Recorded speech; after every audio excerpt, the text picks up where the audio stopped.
Hello, everyone. Once again, this is the Arkansas Democrat Gazette High School Football Podcast here in late October. We got 2 weeks left here in the regular season before the playoffs, but we're going to talk about the last weekend of games here in Arkansas. A lot of major upsets throughout the state on Friday night, Rex. Yeah, and the biggest one was, of course, Greenwood getting beat. We've been sitting here, Jeremy, every week talking about, will anybody even challenge Greenwood? Not only did they get challenged, they got beat by Benton 45-38. Benton, quite a story in itself. A team that went 0-3 in non-conference. It's like they turned a switch once the conference season started, and they've yet to lose a conference game as we go into the final 2 weeks of the regular season. I think it's a credit to Brad Harris and the coaching staff. I think Brad Harris, after that 0-3 start, they played a tough non-conference schedule, but those kids never got down. They knew once going into conference, this was going to be the real season for them. Yep. And they finally, they turned on that switch, and they're now, 5-0 in the 6A West. And DeAnthony Harper had a big game for Benton on Friday night. Had 128 yards on 32 carries, had 4 touchdowns for the Panthers. Just that game snapped Greenwood's 35-game conference winning streak. So it's not easy to beat Greenwood any time of the year, but if you can beat Greenwood this late in the year, I mean, you did something as a program. Yeah, and the last time they lost in conference, Jeremy, remembers when we had the blended conferences between 7A and 6A. The last time they lost to a team from their classification in the regular season was like 9 years ago, I think. Yeah. Really an amazing streak by Greenwood. Absolutely. I mean, Rick Jones, obviously we've talked about Rick Jones a lot here in the state of Arkansas and what a job he's done there at Greenwood, won a lot of state championships there. But I think this is the Benton team that, they have played Greenwood in the conference. They've also played Greenwood in the state championship game, lost to Greenwood last year. The Greenwood is obviously the top of the mountain in 6A. If you want to be a state championship team in 6A, you have to beat a team like Greenwood. And I think Benton put themselves in state championship contention with that win on Friday night. Now, though, they have to turn right around and play an undefeated Lake Hamilton team in one of the big games of the week this week. So there really is no rest. They could celebrate, the old story, about 24 hours to celebrate, and that's all you get. Yeah, Lake Hamilton, I mean, that's another good story here in 6A. Lake Hamilton going to Sheridan and winning 17-10. Just, what a job Tommy Gillerin has done with the Wolves in his third year there. I mean, Tommy Gillerin has won a state championship at Fountain Lake back 10 years ago. And now at Lake Hamilton, he's back at his alma mater. He had 2 5-6 seasons the last 2 years. Now the Wolves are 8-0 and have a chance to face a Benton team. They get Benton at their place at Wolf Stadium in Percy on Friday night. And, while Benton coming off a big win against Greenwood, we can't sleep on Lake Hamilton here. No, not at all. Not at all. Suddenly 6A is interesting. You got Benton, you got Greenwood, you got Lake Hamilton. You had Searcy lose to Jonesboro, but again, either of those two teams can make a deep run in the playoffs. So suddenly it's not Greenwood and everybody else. It's getting a lot more interesting as we near the end of the regular season. And I want to talk about Jonesboro beating Searcy. Yeah. That's a game, that game was in Searcy. Searcy coming into the game 7-0, but Jonesboro has had a good run this year. The Hurricane had no problem with the Lions on Friday night. Great running game. It's a great running game on Friday night for the Hurricane, going down to Searcy and winning that football game. And now Jonesboro has a chance to win that 6A East and get the number 1 seed and possibly have home field throughout the playoffs. Exactly. Needless to say, it was a huge victory at Searcy there. But like I said, it's interesting now. We'll see if 7A gets interesting or not. We've seen Greenwood knocked off.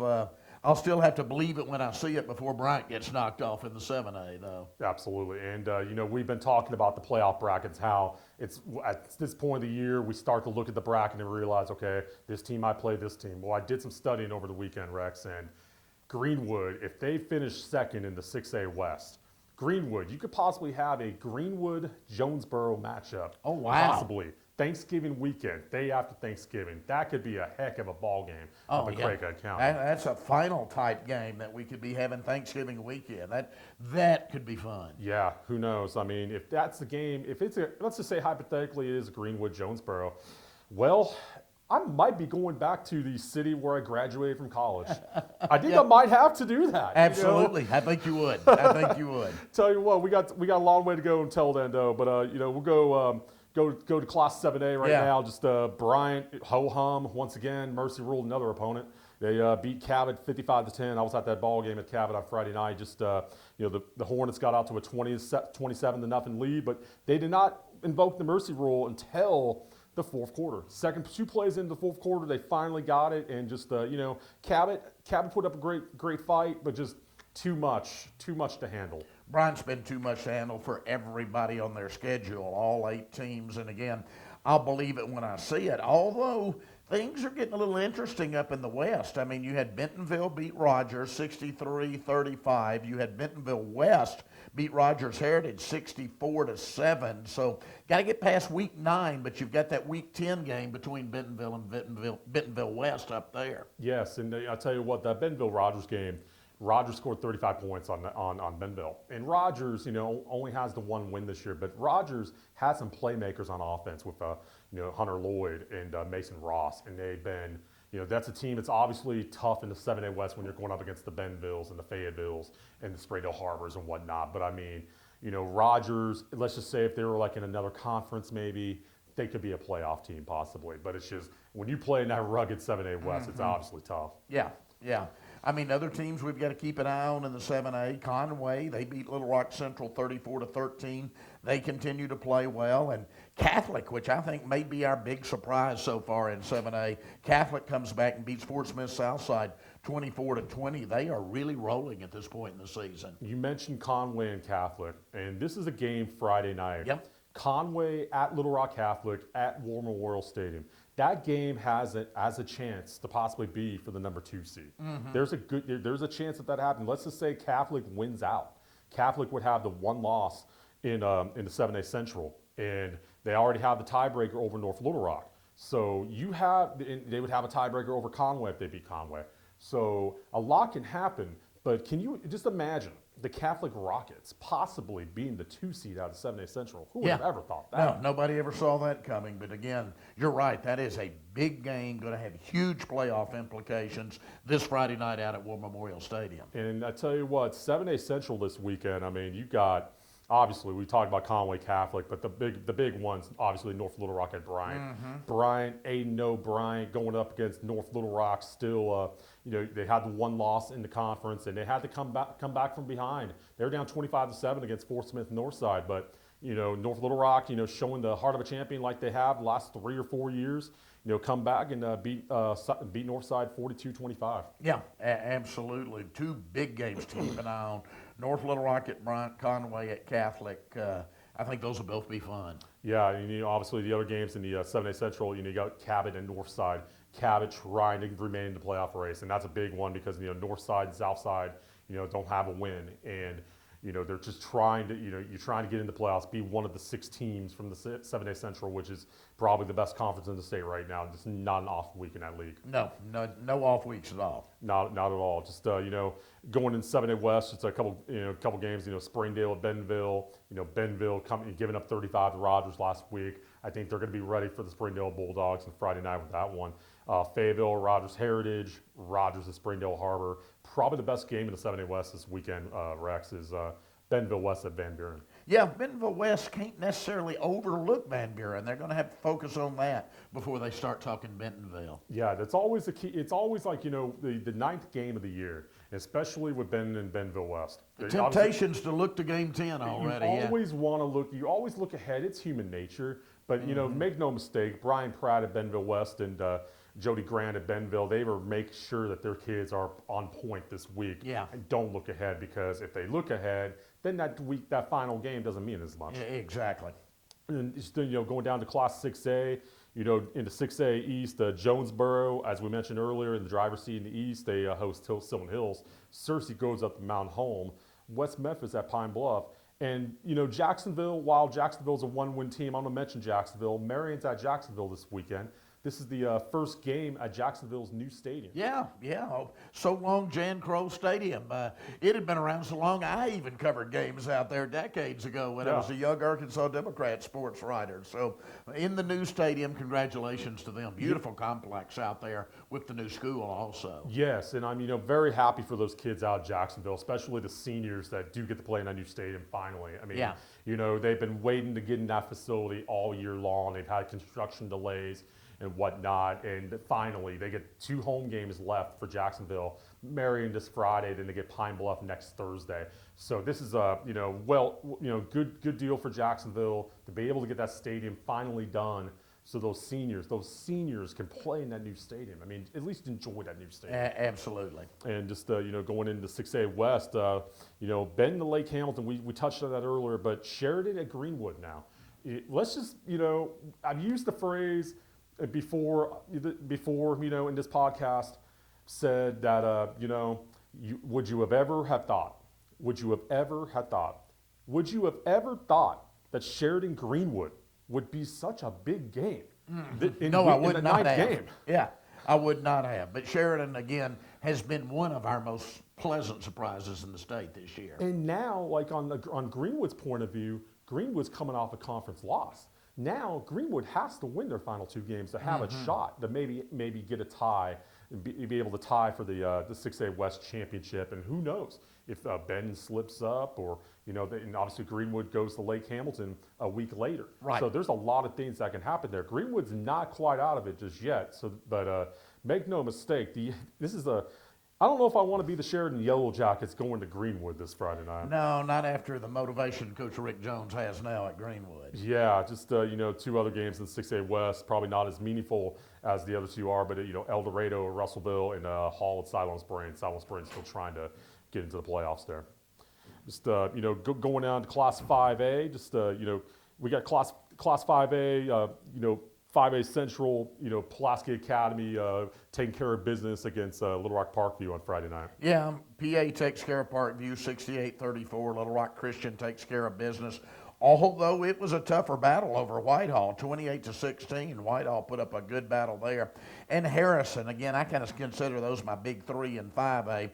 Harrison shuts out Alma 35-0. So, again, the toughest night was the night that Christian had on Friday night. Yeah, and with Whitehall with Bobby Bolden, and Bobby Bolden's first year at Whitehall, they've shown some signs of improvement over the last couple of weeks. And you hold Little Rock Christian to 28 points. It's obviously not a moral victory. I mean, coaches don't want to use moral victories, and I'm not going to use it. But I think at the same time, though, when you're trying to build the program back up, you can hold a defending state champion like that to 28 points and make them play 4 quarters. That's something you could tell your kids and say, look, we're not there yet, but we can be that team. We can be there at some point. Mm-hmm. Exactly. And, you mentioned Harrison. Also, I think the big game to me in the 5A West last week, was Valonia. Valonia beats Morrilton 47-33. Right now, the Valonia Eagles have a great opportunity here to possibly get that 2 seed out of the West. Yeah, that would be big if they could pull that off. Two weeks left, but it's right there for the taking if they want it. Yeah, Draven Smith has had a heck of a senior year for the Eagles. Had a couple more touchdowns on a Friday night against Morrilton, and Morrilton, Jacoby Criswell going to North Carolina. Right now Morrilton, the way it's looking, I mean, they've already lost to Harrison, they've lost to Valonia. Morrilton may very well have to go on the road in the playoffs. That's obviously a tough deal there for the Devil Dogs of Morrilton. Other key games in the 5A last week, in the 5A South, Hot Springs, the Hot Springs Trojans 9, Texarkana 6. Old-fashioned defensive game on a wet field. I mean, this is the age of offense, y'all. Yeah. I mean, this is like you're used not to in the South, not last week. You're like seeing all these games like go in the 50s and the 60s, sometimes 70s or 80s, especially if you go cover a game Pulaski Academy. Raise your hand, Jeremy. Yes, I've seen many of those high-scoring games, but I mean, Hot Springs getting it done. Hot Springs Lakeside, they win again, and I tell you what, week 10 games, Hot Springs and Lakeside, the city rivalry there down in Spa City.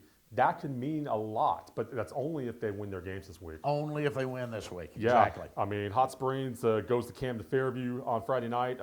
Lakeside hosts Little Rock McClellan, and DeQueen Magnolia hosts DeQueen, and Texarkana gets Hope at home on Friday night.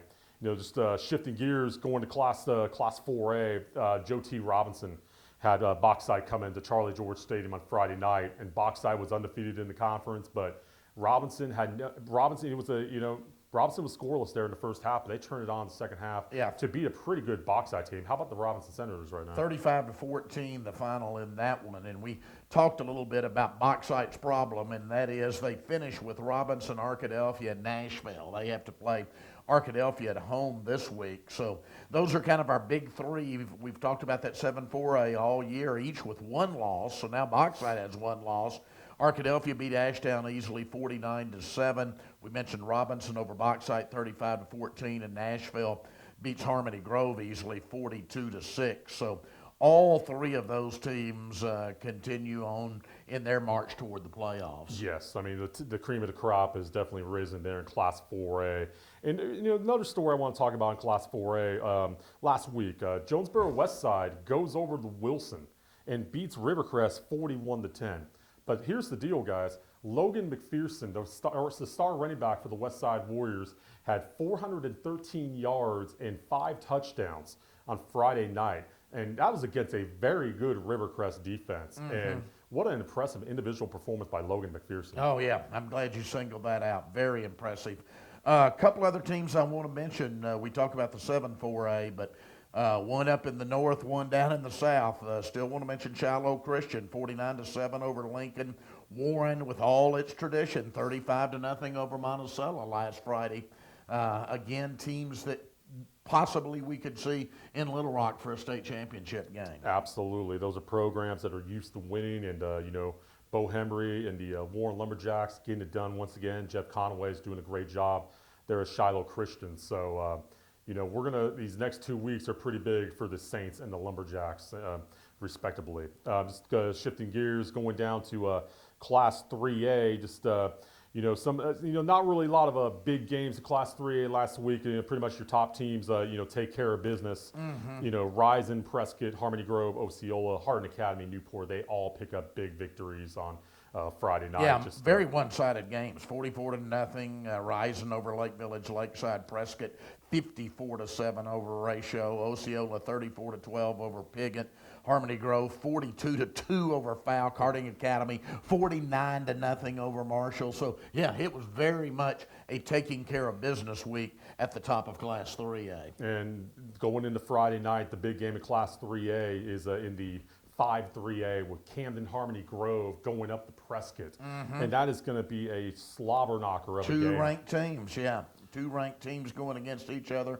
That should be a lot of fun. Number 3 Harmony Grove versus number 2 Prescott. There's going to be a lot of athletes on that field. And boy, oh boy, let's, I wish we could, I try to think to myself, man, I don't know if we need clones of me or anything, but I wish I had a clone of me so I could be in 2 places at one time Friday night. Understood. I'm going to be in Bryan on Friday night, but I wish I could be in Prescott on Friday night too. Yeah. That's going to be a heck of a ball game down there. Going down to Class 2A, just, Junction City and Fordyce, what a ball game down there. Hey, it was everything we thought it would be. It was close. It was old-fashioned in that it was low-scoring. Junction City wins at 14-12. Again, I could see either of those teams possibly winning a state championship. Those are 2 great football teams. I'm not sure, the old saying, if they played 10 times, they'd win 5 each. I'm not sure that's not the case with these 2. Oh, yeah. And all the scoring in that game happened in the first half. Yeah. And that was a really, really good ball game down at Junction City. And, that's a game where, you could see both of those teams playing each other at War Memorial Stadium again. You really could. But you also have the Foreman Gators. The Foreman Gators are 8-0 with Adrian Ivey in his first year as head coach. The Foreman Gators might have something to say about that. They could very well. They beat Mineral Springs easily 60-13. Another team to keep an eye on, don't lose sight of my mama's hometown. That's the Des Arc Eagles. They've been in that state championship game before, as you know. Real tradition there. They beat Mariana 64-8 on Friday night. Ooh, that is a Very, very good performance by Desark, and Hazen beat 40-0 over Earl. Shut him out. I mean, you don't shut out Earl very often like that. No. I mean, that's a score. Like when I was looking at the scores on Friday night, that was a score that jumped off the page for me. I'm like, 40-0, y'all. Whoa. And another team with quite a bit of tradition, the Gurdon Go Devils, coming on now. Yeah, I mean, Gurdon Go Devils, I mean, they were ranked in my preseason top 6, and they finally made it back to the top 6 after winning last week. And, Gurdon goes to Mount Ida this week. Foreman's at Murfreesboro down to 7-2A. It's going to be Foreman at Gurdon in the final week of the regular season. That'll be fun. That could be for the 7-2A title, Rex. Absolutely, it could be. I know we're looking a lot toward Week 10 already, and there are some huge Week 9 games, but so many of those rivalry games are saved for Week 10. Absolutely, absolutely. This is a week where, it's always one of the scarier weeks, not just because it's Halloween week or anything, but because it's always a week where it's like, you don't want to look ahead. Yeah. You don't want to look ahead to the next game because that Week 10 game is a big rivalry game, or sometimes could be a game for the conference championship. So that's why it's a scary week for coaches. Where it's like you're trying to guard against the looking ahead. We will see some upsets. Next week we will be sitting here talking about some upsets. I don't know what they are, but there'll be some. Okay, all right. I would ask you which ones you would say, but let's just say it's the high school level. Let's not, make the mamas and the We'll grandmas. hold off. We'll hold off on that. Please save your hate please save your hate mail and hate tweets and all that for now.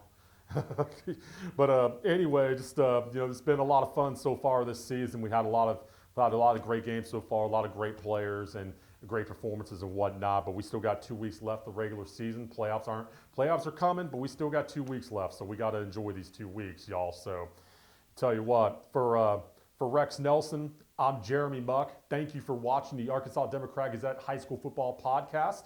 Be safe out there trick or treating, and go out and see a high school football game Friday night.